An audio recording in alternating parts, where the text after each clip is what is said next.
It all started one crisp Saturday morning in Maplewood, Ohio, when I saw my neighbor Frank Dawson sprinting down our street. And I mean sprinting. Not jogging. Not a power walk. This man was running full tilt, sneakers pounding against the asphalt, arms pumping like an Olympic sprinter. And he's 55 years old. Now Frank has lived next door to me for almost 10 years. I know he's fit. The guy bikes occasionally and mows his own lawn. But what I saw that morning was something else entirely. He wasn't just moving quickly for his age. He was moving quickly for any age. If you put him in a lineup of high school track athletes, he'd blend right in. But what struck me most wasn't just his speed. It was the smile on his face. This wasn't the grimace of someone forcing themselves to run for fitness. This was pure joy. He looked like a kid who had just been let out for recess. I called out from my porch. "Morning, Frank. What's the rush?" He didn't even break stride. "Morning, Paul. Be right back." 5 minutes later, he returned, carrying a freshly baked pie. I'm standing there, confused. He explains, "Forgot this at Betty's. She said she'd save me a slice, but you know me, I had to get it before it cooled." So here's this man, running full speed across the neighborhood for pie. And yet, even after the run, he wasn't out of breath. That moment planted the seed of curiosity in my head. How does a man his age have that kind of energy? Over the next week, I started noticing more things. On Tuesday morning at 6:30, I saw him outside doing push-ups in his driveway. By Thursday evening, he was helping another neighbor move a heavy sofa, lifting one end by himself. On Friday, he was in his garage working on an old red bicycle, whistling like he had all the time in the world.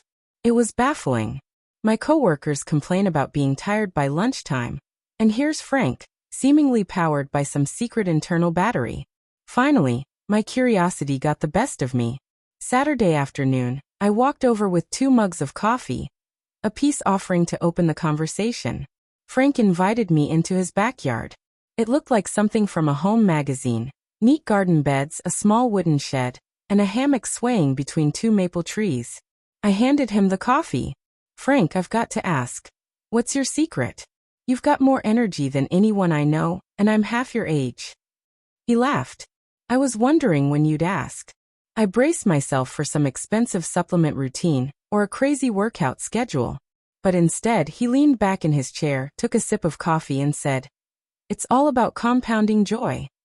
Frank explained that 10 years ago, right after his 45th birthday, he had what he calls his wake-up month. "I went to my high school reunion," he said. "Half the people I grew up with looked 20 years older than me. And almost everyone talked about how tired they were. Then one guy, Kevin, he was captain of the basketball team back in the day, told me he was getting heart surgery the next month. It hit me hard. I realized if I didn't change something, I'd be headed down the same road." Frank didn't start by signing up for a gym. Instead, he made a small rule for himself. Every day, do one thing that brings you joy and takes effort. He emphasized both parts. It had to be enjoyable, and it had to require movement. At first, his list was simple.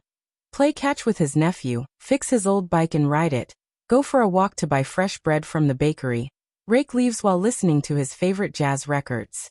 These weren't workouts, he explained. They were just little adventures. And when you love the adventure, you don't think about the calories burned or the muscles worked. You just live. What Frank didn't expect was how much these little joys would snowball. Within 6 months, he had more stamina, slept better, and actually looked forward to moving every day. After a year, he signed up for a community fun run, not to compete, but because some friends were doing it. "After that race, I realized something," he said. "I didn't want to slow down. Not for age, not for comfort, not for anything." By now, Frank has a morning ritual that sounds simple but is surprisingly powerful. Wake up without rushing. No alarm clock blaring, stretch outside.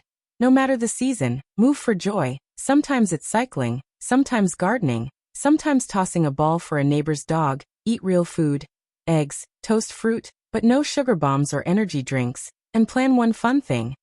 Every day has at least one small adventure planned, no matter how busy he is. Inspired, I decided to try Frank's method for a week. Instead of forcing myself to work out, I chose one fun, active thing a day. Day 1. Walked to the park and threw a frisbee with my friend Mark. Day 2, fixed up my bike and rode to the coffee shop. Day 3, washed my car by hand instead of using the drive-through wash. Day 4, played basketball with some kids at the community court. Day 5, raked leaves and bagged them, and yes, jumped into the pile first. Day 6, took my niece to the zoo. We walked for 3 hours without realizing it. Day 7, joined Frank for his Saturday pie run. Yes, we jogged to Betty's Bakery. By the end of the week, I felt lighter. Not just physically but mentally.